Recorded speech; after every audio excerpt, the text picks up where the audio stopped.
আসসালাতু আসসালামু আলাইকা ইয়া রাসূলাল্লাহ, আসসালাতু আসসালামু আলাইকা ইয়া হাবিবাল্লাহ, আসসালাতু আসসালামু আলাইকা ইয়া শাফিআল মুজনিবিন, আসসালাতু আসসালামু আলাইকা ইয়া রাহমাতুল লিল আলামিন।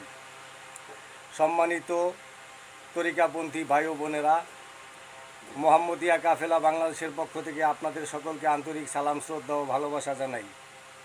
অত্যন্ত দুঃখের সাথে আপনাদের কাছে বলতে চাই, বিগত কিছুদিন যাবৎ বাংলাদেশের দরগা মাজারের উপরে এক শ্রেণীর ওয়াহাবি মতবাদী এবং বিপদগামী লোকজন হামলা করতেছে। মাজার থেকে তাদের রওজা ভেঙে একজন মানুষকে বাইরে এনে তাকে পুড়িয়ে ফেলা হলো, একজনকে জীবিত অবস্থায় পিটিয়ে মেরে ফেলা হলো, শত শত দরগা মাজার ভেঙে ফেলা হলো। তখন কোনো ভালো সরকার ছিল না, দায়িত্ববান কোনো সরকার ছিল না। কিন্তু বর্তমান তো আমাদের দেশে একটা গণতান্ত্রিক সরকার আছে, এবং যেই সরকার আমাদের সকলের আশা-আকাঙ্ক্ষার সরকার, এই সরকার ক্ষমতা থাকা অবস্থায় বিগত পরশুদিন মিরপুরে হজরত শাহ আলী বাগদাদী রহমতুল্লাহ আলাইয়ের মাজারে হামলা চালিয়ে দরবারে অনেক মুসাফির ছিল, পাগল মস্তান ছিল, তাদেরকে অমানসিকভাবে নির্যাতন করেছে।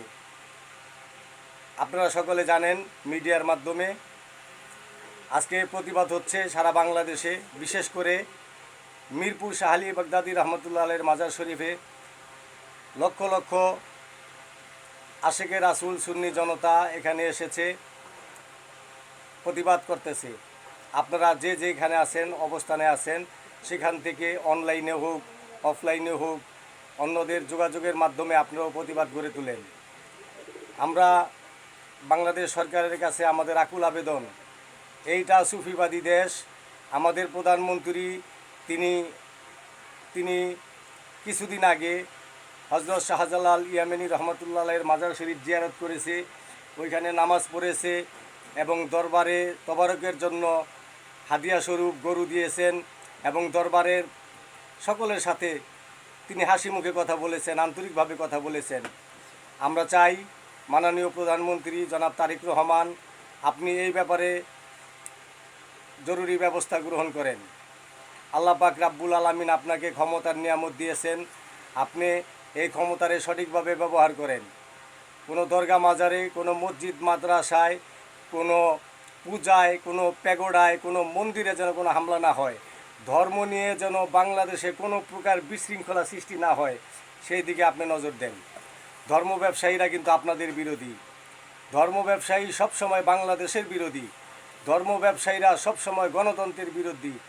এই ধর্ম ব্যবসায়ীদেরকে রুখে দিন। আর আপনারা দেশবাসী যারা আছেন, সকল ঐক্যবদ্ধ থাকেন। আমাদের দরগা মাজারগুলো একটি পবিত্র স্থান, এখানে আল্লাহর ওলিরা ছিল, এখনও আছে, তাদের ফায়েজ আমরা কামনা করি।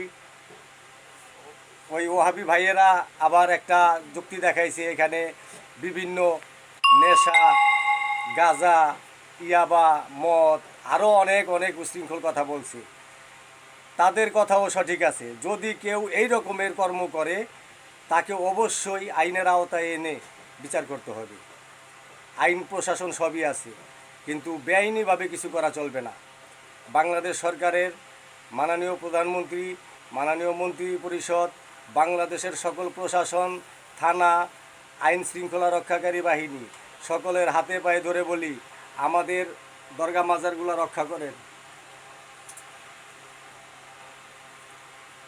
এখানে আমাদের আবেগের জায়গা, আমাদের বিশ্বাসের জায়গা, দরগা মাজারগুলোকে রক্ষা করেন। আল্লাহ আপনাদের ভালো করবেন। আসসালামু আলাইকুম ওয়া রাহমাতুল্লাহি ওয়া বারাকাতুহু।